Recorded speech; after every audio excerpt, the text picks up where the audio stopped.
Gelsin gitsin var.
Tabii ki biz 2013 Ekim ayı itibariyle kurslarımızı başlatmış olduk. Kurslarımız içerisinde Ebru, resim, halk oyunları, bağlama, gitar ve keman vardı.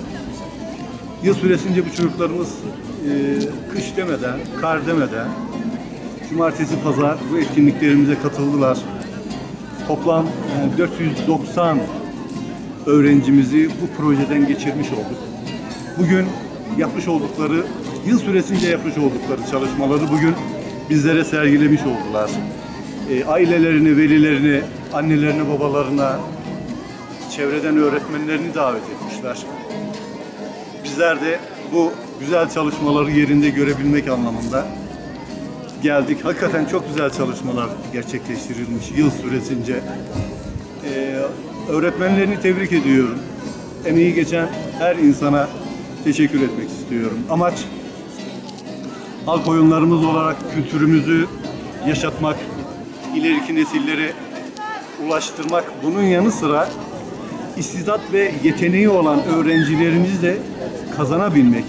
İlköğretim öğrencilerini liseye hazırlamak, lise öğrencilerini üniversiteye hazırlamak, güzel sanatlar bölümlerine hazırlamak. Çünkü yeteneği olan insanları bu dönemlerde yönlendirmek gerekiyor.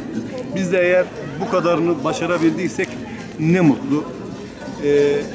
SODES projemizi gerçekleştirmekte başta Sayın Valimiz olmak üzere SODES'le birebir ilgili Vali Yardımcımız Sabri Bey'e, SODES Müdürümüze huzurlarınızda teşekkür etmek istiyorum. Her türlü maddi manevi desteği sağladılar. Bizler de bu çocuklarımızı yıl süresince kötü alışkanlıklardan alıp burada daha faydalı şeyler yapabilme anlamında toparladık.